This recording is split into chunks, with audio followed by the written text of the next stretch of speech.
ഈ video special സ്ത്രീകൾക്ക് വേണ്ടിയിട്ടാണ്. അതിനുള്ള കാരണം, നിങ്ങൾ ഈ പോസ്റ്റ് കണ്ടായിരുന്നോ? ഹസ്ബൻഡിന്റെ മർദ്ദനമേൽക്കുന്ന ഭാര്യ പൈസ നോക്കിയല്ല മനസ്സ് നോക്കി കല്യാണം കഴിക്കണം എന്നൊരു ഉപദേശത്തോടെയാണ് ഈ ഇൻഫ്ലുവൻസർ പോസ്റ്റ് ഇട്ടിരിക്കുന്നത്. പക്ഷെ ഞാനൊരു സംശയം ചോദിക്കട്ടെ, ഒരു ലവ് മാരേജ് ആണെങ്കിലും അറേഞ്ച്ഡ് മാരേജ് ആണെങ്കിലും ഒരു വ്യക്തിയുടെ സ്വഭാവം കൂടെ ജീവിച്ചാൽ മാത്രമേ ശരിക്കും അറിയാൻ പറ്റൂ. അതായത് ഈ തനി സ്വഭാവം പുറത്തെടുക്കണ്ടേ, എന്നാലല്ലേ അത് അറിയാൻ പറ്റുള്ളൂ. നമ്മുടെ നാട്ടിൽ തന്നെ എത്ര കുട്ടികളാണ് കല്യാണത്തിന് ശേഷം ഇതുപോലുള്ള അവസ്ഥകളിലൂടെ കടന്നു പോകുന്നത്. പുറത്തു നിന്ന് പറയാൻ ഭയങ്കര എളുപ്പമാണ്, പക്ഷേ അത് അനുഭവിക്കുന്നവർക്കാണ് അതിന്റെ ഭീകരത മനസ്സിലാവും. എൻ്റെ ഒരു ഫ്രണ്ട്, ആള് നല്ല മിടുക്കിയാണ്, പാട്ട് ഡാൻസ് ഇല്ലാത്ത കഴിവൊന്നുമില്ല, പഠിക്കാനും ടോപ്പ്. 20ാമത്തെ വയസ്സിലാളുടെ കല്യാണം കഴിഞ്ഞു. പിന്നെ പണ്ടത്തെ ആളേ അല്ല, എപ്പോഴും ഒരു വിഷമം, പരിഭവം, ലൈഫിൽ എന്തിനാണ് എത്ര നേരത്തെ കല്യാണം കഴിച്ചത് എന്നുള്ളതൊരു ചിന്താഗതിയാണ് ആൾക്ക്. ആക്ച്വലി കല്യാണം കഴിച്ചതല്ല ഇവിടുത്തെ പ്രശ്നം. കൃത്യമായൊരു ലൈഫ് ഗോള്, ജോലി, സ്കില്ല്, അതുപോലെ ഹസ്ബൻഡിന്റെ വീട്ടുകാരിൽ നിന്ന് ലഭിക്കേണ്ട റെസ്പെക്ട്, ഇതൊന്നും ആൾക്ക് കിട്ടുന്നില്ല. ഇതാണ് ആളുടെ പ്രധാന പ്രശ്നങ്ങൾ. ഈ പ്രശ്നങ്ങളെല്ലാം സഹിച്ച് അവൾ അവിടെ തന്നെ നിന്നു. പിന്നീട് കുഞ്ഞായി, ആകെ ലോക്കായ അവസ്ഥ. ഞാൻ ഹാപ്പിയല്ല എന്നാണ് ആളിപ്പോ പറയുന്നത്. എന്നാൽ അതിനൊരു സൊല്യൂഷൻ അത് കാണുന്നതുമില്ല. ഈ പ്രശ്നങ്ങൾ ഒരു സൊല്യൂഷൻ കാണാൻ പറ്റാത്തത് എന്തുകൊണ്ടാ?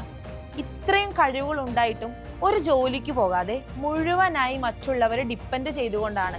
സ്വയം വിഷമിച്ചിരിക്കാതെ അതിനൊരു സൊല്യൂഷൻ കാണണമെങ്കിൽ, അല്ലെങ്കിൽ ഒരു ആക്ഷൻ എടുക്കണമെങ്കിൽ നമുക്കൊരു ബേസിക് പവർ ഉണ്ടായിരിക്കണം. ആ പവറാണ് ജോലി, സ്വന്തം സമ്പാദ്യം. ആരെയും ഡിപ്പെൻഡ് ചെയ്യാതെ സ്വന്തമായി ട്രാവൽ ചെയ്യാൻ ഡ്രൈവിംഗ് അറിഞ്ഞിരിക്കുക, സ്വന്തം കാറ്, വീട്, ഇതൊക്കെയാണ് മേൽപ്പറഞ്ഞ സമ്പാദ്യങ്ങൾ. ജസ്റ്റ് നിങ്ങളൊന്ന് ഇമാജിൻ ചെയ്ത് നോക്കാം.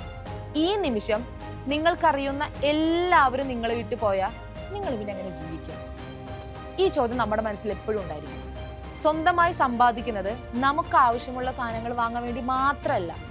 ലൈഫിൽ ഒരു പ്രശ്നം വന്നാൽ മരിക്കാനല്ല, ചങ്കൂറ്റത്തോടെ എനിക്ക് ജീവിക്കാൻ കഴിയുമെന്ന് പറയണമെങ്കിൽ നമ്മുടെ കയ്യിൽ ഒരു ജോലി ഉണ്ടാകണം.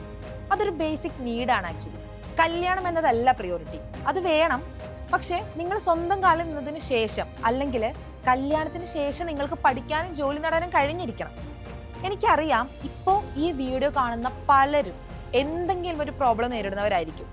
ടോക്സിക് ആയ ഒരു ലൈഫാണെങ്കിൽ get a job and live your life happily. പലരും ഇപ്പോൾ കല്യാണം കഴിക്കുന്നില്ല, അല്ലെങ്കിൽ ഒറ്റയ്ക്ക് ജീവിക്കുന്നതല്ലേ നല്ലത് എന്ന് ചോദിക്കുന്നുണ്ട്. പക്ഷേ കല്യാണം എന്നതല്ല ഇവിടെ പ്രശ്നം.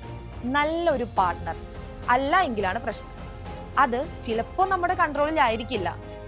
ദൈവത്തിനറിയാം നല്ല പാർട്ട്ണർ ആണോ അല്ലയോ എന്നൊക്കെ. പക്ഷേ നിങ്ങളുടെ ജോലി, സമ്പാദ്യം, ഇതൊക്കെ നിങ്ങളുടെ കൺട്രോളിലാണ്.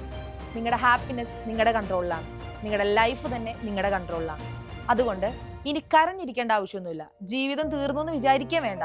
തോറ്റു കൊടുക്കാതെ അഭിമാനത്തോടെ തല ഉയർത്തി ജീവിച്ച് കാണിക്കണം. നിങ്ങളുടെ അഭിപ്രായം കമന്റ് ചെയ്യൂ. അതുപോലെ ഈ വീഡിയോ കാണണമെന്ന് നിങ്ങൾക്ക് തോന്നുന്ന ആളുകൾക്ക് ഷെയർ ചെയ്യാനും മറക്കണ്ട. Thank you.